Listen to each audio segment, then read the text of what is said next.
بسم اللہ الرحمن الرحیم۔ آج ہم بات کریں گے تیمم کرنے کا کیا طریقہ ہے اور تیمم کے ساتھ کون کون سی عبادت کی جا سکتی ہے اور تیمم کن چیزوں کے ساتھ کیا جا سکتا ہے اور تیمم کن چیزوں سے ٹوٹ جاتا ہے۔ تو سب سے پہلے نوٹ فرما لیں کہ تیمم کرنے کا طریقہ کیا ہے۔ تیمم کے 3 فرض ہیں۔ پہلا فرض یہ ہے کہ دل کے اندر ارادہ کر لینا تیمم کرنے کا، یعنی کہ بندہ دل کے اندر یہ نیت کرتا ہے، ارادہ کر لے، دل کے ارادے کا نام ہی نیت ہے۔ بندہ دل کے اندر یہ ارادہ کر لیتا ہے کہ میں نے اللہ تعالیٰ کی رضا کے لیے پاکی حاصل کرنی ہے، تو آپ کی نیت ہو جائے گی، آپ کا جو پہلا فرض ہے وہ ادا ہو جائے گا دل کے اندر ارادہ کرنے سے۔ دوسرا فرض یہ ہے کہ اپنے دونوں ہاتھوں کے ساتھ 2 ضربے لگانا، یعنی کہ اپنے دونوں ہاتھوں کو زمین پر مارنا۔ تو پہلا جب یہ زمین پر ماریں گے تو پھر کیا کرنا ہے کہ اپنے دونوں ہاتھوں کو جھاڑ لیں گے، اپنے دونوں ہاتھوں کو اپنے چہرے کے اوپر کیا کریں گے، ملیں گے، پورے چہرے کے اوپر اس دونوں ہاتھوں کو مل لیں گے، تو یہ دوسرا فرض بھی ادا ہو جائے گا۔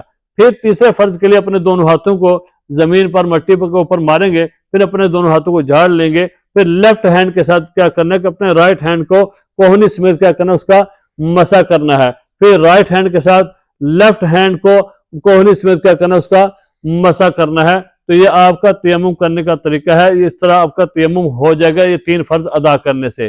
پھر تیمم کے ساتھ کون کون سی عبادت کی جا سکتی ہے۔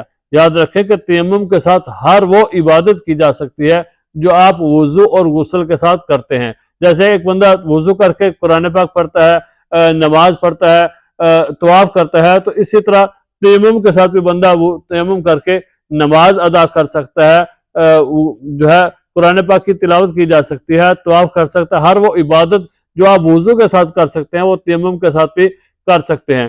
پھر دوسرا، تیمم کن چیزوں کے ساتھ کیا جا سکتا ہے۔ تیمم کیا جا سکتا ہے پاک مٹی کے ساتھ کیا جا سکتا ہے، ریت کے ساتھ کیا جا سکتا ہے، پتھر کے ساتھ کیا جا سکتا ہے، کچی اینٹ کے ساتھ کیا جا سکتا ہے، یا کچی دیوار کے ساتھ، یا کوئی ایسی دیوار جس کے اوپر قدرتی طور پر گرد و غبار ہو، مٹی ہو، تو ایسی دیوار کے ساتھ بھی تیمم کیا جا سکتا ہے۔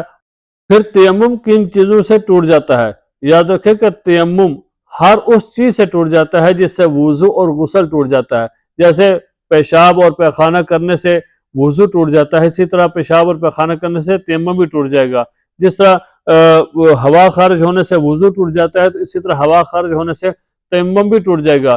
ایک بات اور اس میں نوٹ فرما لیں کہ اگر کسی بندے نے تیمم اس وجہ سے کیا تھا کہ وہ پانی کے اوپر قادر نہیں تھا، اس کے پاس پانی موجود نہیں تھا، تو اس نے مجبوری کی حالت میں تیمم کیا تھا، کہ اس کی ریزن تھی کہ اس کے پاس پانی موجود نہیں تھا۔ ابھی جیسے ہی یہ پانی پر قادر ہوگا، اس کے پاس پانی آ جائے گا، تو اس کا تیمم ٹوٹ جائے گا، کیونکہ جو ریزن تھی کہ اس کے پاس پانی موجود نہیں تھا، تو پانی موجود نہ ہونے کی وجہ سے، پانی کے اوپر قادر نہ ہونے کی وجہ سے اس نے تیمم کیا تھا۔ ابھی جیسے اس کو پانی ملے گا تو اس کا تیمم ٹوٹ جائے گا کہ اب اس کو وضو یا غسل کرنا پڑے گا۔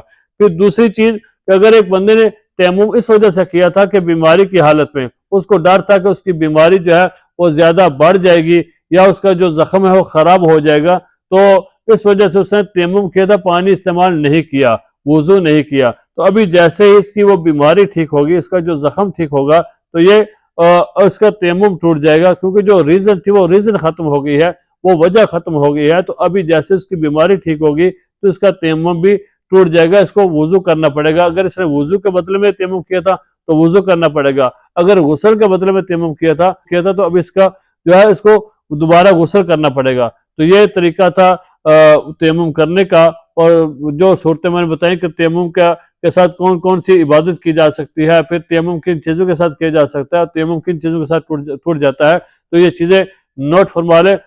تیمم کرنے کا طریقہ خود بھی سیکھیں اور اپنے دوستوں کے ساتھ بھی شیئر کریں، تاکہ جو ہے ہمیں وہ تیمم کرنے کا طریقہ معلوم ہو، کہ اگر کہیں کسی مجبوری کی حالت میں ہمیں تیمم کرنا پڑے تو ہمیں طریقہ معلوم ہو۔ اللہ تعالی ہمیں سمجھنے کی اور عمل کرنے کی توفیق عطا فرمائے۔